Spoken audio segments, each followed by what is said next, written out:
Howdy y'all, Caleb here. Got a game of Age of Sigmar in the other day, so I was going to do a very quick, hopefully I can keep this quick, battle report on that game. I didn't take too many pictures like I normally do, so it's going to be a little bit shorter this time. I did try to take a little bit of a unique, kind of fun, casual list, as you'll see when we go through my list. My opponent may not have, but it was still fun and a very close game, so we'll get into that. I did want to highlight this comment from Strelogy. He was on the Troglodon strategy video. He had made this comment: I team up my Trog with a unit of 6 Kroxigor. That combo wrecks. And so I haven't played my Kroxigor nearly as much as I wanted to, so that's what I wanted to put into this list, was my Kroxigor. And we'll take a look at my list here that I took. Again, this is a fun list. This isn't the best way to maximize the Kroxigor, but I wanted to have fun here with this list. So I did take Thunder Lizards. I put my Stegadon Skink Chief as my general with Prime Warbeast and Fusil of Conflaguration, and of course the Skystreak Bow. So that command trait gives them extra attacks for all the mount attacks, which have a couple of different profiles for the Stegadon.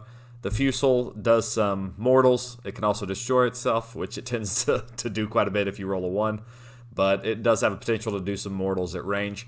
And the Skystreak Bow, which is on all the Stegadons, is pretty awesome. 24-inch range, 3 attacks, 3s and 3s, -1 rend, 3 damage. So that's always fun when you can fire off a bunch of Stegadons into those heroes from, long range. I also took a Scarvet on Carnosaur. Love the Scarvet, man. This is for 210 points. I get a lot of mileage out of my Scarvet on Carnosaur.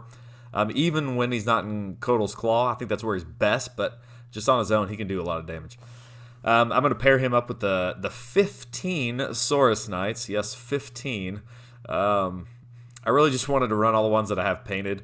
I've kind of I plateaued when I hit 15, and I haven't painted my other 15 I have. So we're just playing with 15 right now. But they're a lot of fun. I'm enjoying the Knights, and so I just decided to stick them all in here. See how they do. Buff them up with the Scarvet when I get a chance, so that all their 6s will explode from his command point. And then I also took a Skink Oracle on Troglodon.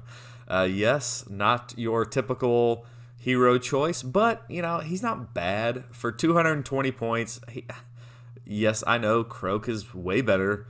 A Slan is better. But the Skink Oracle on Troglodon, it's fun. You got this big monster to kind of go with the theme here. Obviously, you can tell I'm taking quite a few monsters. And he does still get that board-wide mortals that you can use to snipe out some heroes. And especially if I've got 4 Stegadons, hopefully I can take out my opponent's heroes when I get the chance. With this and the comets that's coming down, he heals. But really, I wanted to try what Strelogy said and pair him up with my Kroxigor. And so that's going to be kind of my strategy here. I've also got 3 Stegadons to fill out my Battleline. In Thunder Lizard, the Stegadons are Battleline, so that's kind of nice. And we all get extra 2 wounds on all these monsters, so we got some extra wounds packed in here. I love their Skystreak Bows. They can be a little streaky, unsupported by the Skink Chief in melee, but I'm taking these for some long-range shots. In the first turn, hopefully clog up the enemy with my Knights and my Troglodons, and then charge these guys in when they're weakened. That's the plan. I'm also taking 6 Kroxigor, pair them up with the Skink Troglodon, and they'll benefit from the Skink's keyword on the Troglodon. They'll get that +1 to hit. Also works from the Stegadons if they're wholly within 6 of the Stegadons too. So there's a couple different options to keep them buffed up. I am 20 points down, so I was shooting for the Triumph there. Since I'm not really going to waste, I could have brought like Maelstrom or something, bound Maelstrom, but not really worth it with the Troglodon. I'm going to be casting, he's only got 1 spell, and I'm going to be casting the Comet with that one. So I just left 20 points off to try to get the Triumph. My opponent is, I don't have his list in front of me, but he was taking, it was Fyreslayers. I ended up going against Fyreslayers, and he was not taking a friendly list. He had 20 Hearthguard Berserkers with the pole axes, the mortals ones, 20 Hearthguard Berserkers with the axes, 20 Volkite Berserkers, and GOTREK. So he had an assortment of heroes, the one that would allow you to tunnel in the Volkites, not the Volkites, the Hearthguards. And so he's going to be doing a deep strike there. So I've got to avoid that. And he's going to have GOTREK piling up the middle. So not a lot of good options here. You're going to get hit pretty hard with that list. And I don't really want to screen with my Knights because I want to do damage with them. But something's going to have to absorb that charge from his tunneling Berserkers. And I don't really want to get in combat with GOTREK. I'm thinking if I can fight first with the Knights, maybe I can kill GOTREK. They do a ton of attacks, and that's the only way to kill GOTREK is with that. But if not, I'm just going to try to avoid him if at all possible. We are playing Total Commitment, which you can see up there in the left corner. Not Total Commitment, Total Conquest. And so Total Conquest, and it has a couple of unique rules here. And you score 1 point if you control each objective, and there's 4 of them you can see up there. And you get an extra point if you take it from somebody, and you get another point if you have a leader on it. So you can swing an objective pretty hard.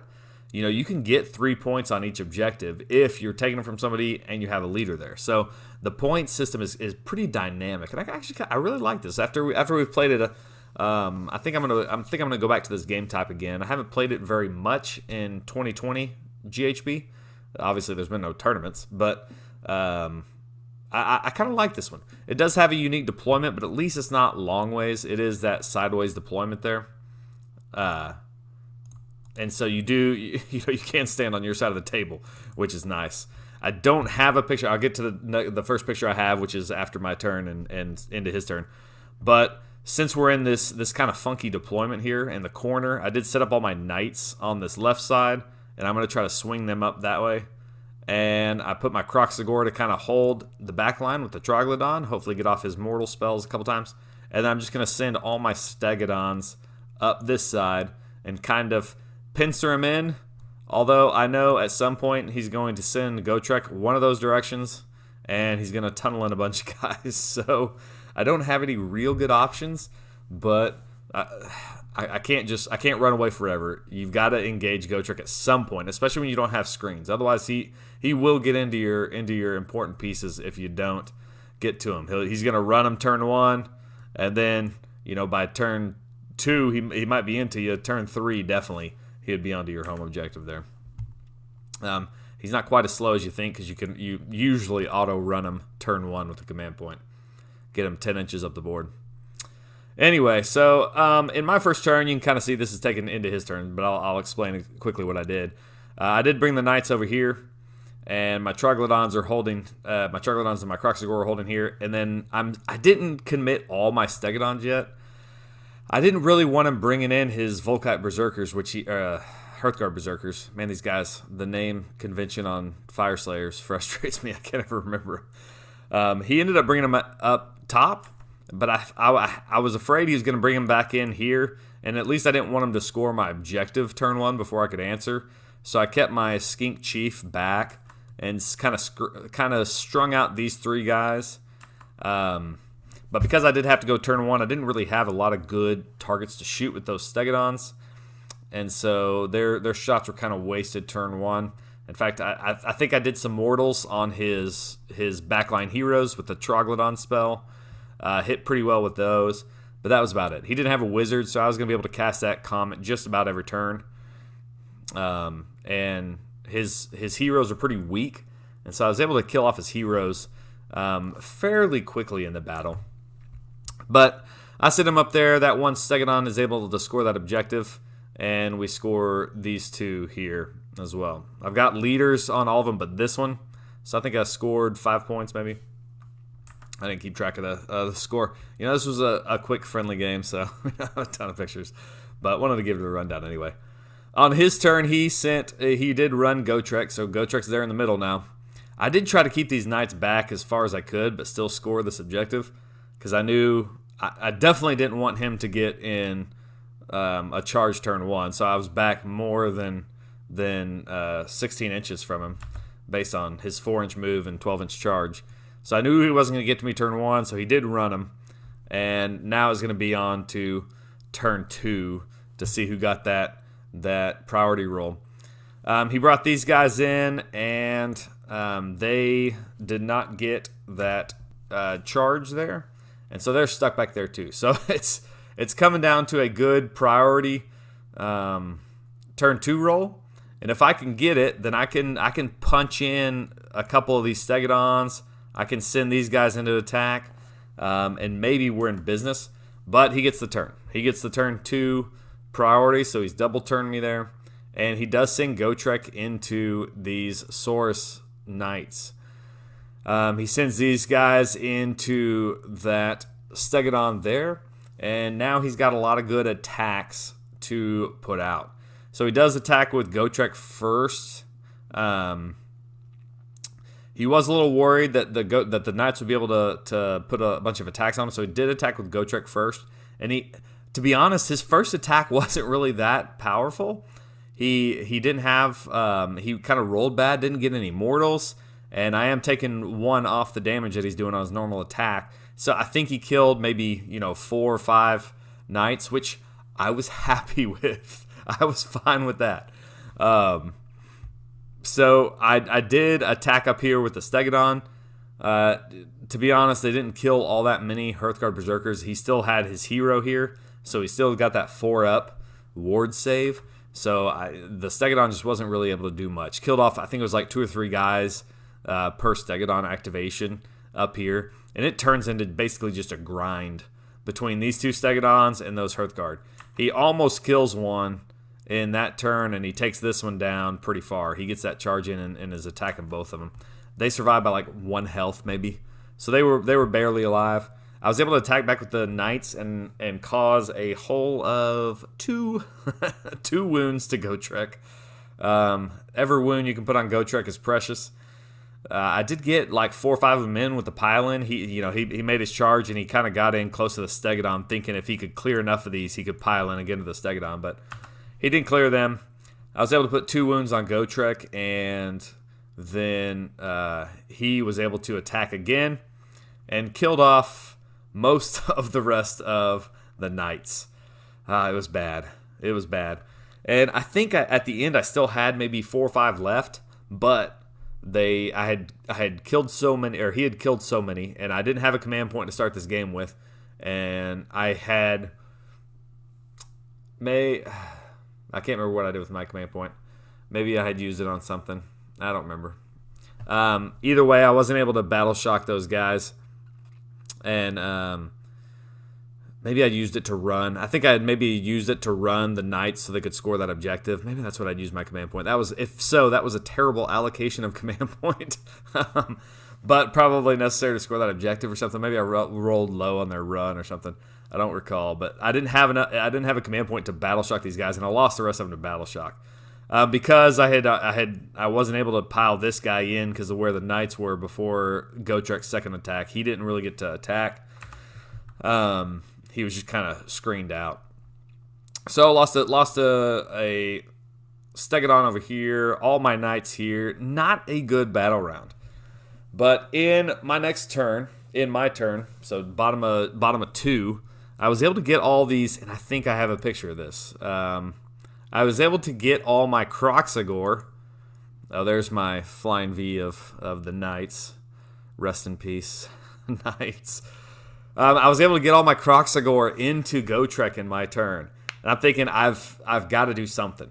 I think I was able to do 1 more wound to him in the hero and shooting phase, which, I mean, that's 1 wound through GOTREK. That's, he's got a 4-up save and a 3-up after save, and he reduces everything to 1 damage. So getting past that 3-up ward save is the hardest part. But if you can just get a quantity of attacks on him, that's what you got to do. And so I shoved these Kroxigor up into his gut and brought the Troglodon over to help buff him. And they were all right there on him, and they were able to put a bunch of damage on him. I also piled in the Carnosaur just in case I needed it. Left him room to pile in. He was already within 3, so he couldn't do anything there. But those Kroxigor, I was shocked. They killed GOTREK. I think he had 5 wounds left when they attacked. They had a lot of attacks. I may have used my command point to reroll ones maybe, and they were able to kill him. Whew! Like, Kroxigor killing GOTREK, I was ecstatic. That right there, I don't care what happens to the rest of this game. That was a moral victory. Kroxigor killing GOTREK. By the way, if you notice, GOTREK's on a surfboard, which is pretty awesome. We've used this GOTREK before in the Ideneth Deepkin army. We played a team tournament with his Ideneth and GOTREK and my Seraphon and GOTREK. So that's why he's modeled on a surfboard, which looks awesome. Anyway, so for the beautiful shot there of the GOTREK spot where he used to be. You can see here, I knew I was going to have to deal with these guys at some point in the next turn. But I didn't care. I killed GOTREK. These guys did end up coming down. He got turn 3. And so he was able to bring these guys down. And he killed off just about all the Kroxigor. I think maybe 1 or 2 is left. And was able to pile in and attack. And kill off quite a few of them. But then they can fight once they die. And when they fought after they died, they killed the rest of the Kroxigor. So he took out the Kroxigor in his turn 3. He's still battling the Stegadons up here in this corner. I had charged maybe another 1 or 2 into those Hearthguard Berserkers, and I'm trying to grind through those things. I can't. The Stegadons just could not get through that. I had killed off most of his heroes. I think his hero up there may have had an artifact that helped him against shooting, maybe. So I wasn't targeting him too much in shooting, but I was trying to throw immortals onto him from the Comet, and I just kept getting like a 1 on him, and so I just wasn't able to take him off. I was able to take off most of the other heroes, which helps get through their ward save, because their ward save just goes to 6 instead of a 4 on the Hearthguard Berserkers. But in my turn 3, these Kroxigor were gone, but my Carnosaur on Scarvet got into these guys, and man, sorry, I don't know if that whistle was loud. I apologize if that was loud right in the microphone. But that Carnosaur, man, sometimes that thing hits like a truck, especially if you can pile in a couple command points into him. And he was able to clear the rest of those Volkite Berserkers that were there. And so that was beautiful. Now he's running and charging the rest of the game now that he's killed a model. And so all of a sudden that Carnosaur becomes pretty flexible and pretty damaging on his own. I don't think I had any other pictures of this game. Let me go back to that overview here. So it basically came down to turn 4. All that I had left at this point, my Knights were gone, my Kroxigor was gone, this front unit of Volkite Berserkers was gone, and most of his heroes were sniped off. And I was down to my Skink Chief, my Troglodon, and my Carnosaur. And he still had, 20 of the Hearthguard Berserkers up on the top left. He still had those guys. And I don't think I'd cleared off any of them. And he still probably had about 10 of these guys up here. And so I needed to do something. I didn't have enough. He brought this firewall here, so I couldn't get up through here. And so I had to bring my force up here. My Carnosaur was fast enough at this point because he's running and charging. I actually got up there. My Skink Chief kind of curled over this way and was able to shoot up here to start working on those guys. And the Troglodon put some mortals on him. And so with that, the Carnosaur piled in, and I used the rest of my command points I had. And I just needed to clear 20 Hearthguard Berserkers, right? That's not that hard. I mean, they have a 5-up, 6-up, but once they've lost their hero, they're a lot easier to kill. And Carnosaur, I believe in you. I believe. His first couple of attack profiles went amazing. Had great stuff coming from the War Spear, lots of explosions on the 6s. We had his claws actually did some damage, which was weird because that's not a very good profile. And then we come to the jaws, and we've got the extra jaws. I put the Constellation to where I got extra attacks from him as well. Spent all the command points I had to explode, rerolls, etc. and the jaws completely whiffed. Oh, this is where, the dice game comes in. No matter how well you plan, no matter how many synergies you popped onto that, if you roll all twos, it's just not going to work. And I think I got one jaw attack through, only -1 Ren, so he had to roll a 6, and of course he rolled a 6. So I left it was like 5 or 6 guys, maybe a few more than that, maybe it was 10. But I could have cleared them with the jaws on some decent rolls, because those jaws do 5 damage each. And I had exploding. I just needed, give me a 6, give me a 6. Come on, please, or some ones. Let me at least reroll some ones. But it wasn't going to happen. And he turned around and with those guys just instantly cleared that Carnosaur. He had the rune on for extra damage. So those guys, those axes were hitting, and they were doing 3 damage, so that would reduce it down to 2. And so they did enough to clear off that Carnosaur in that turn. And at that point, if I could have gotten him with that Carnosaur, if I could have cleared these guys here, I think I would have had enough to win, because he couldn't bring that 1 unit and hold on to enough objectives. I could have just run around the board and captured enough objectives to win the game.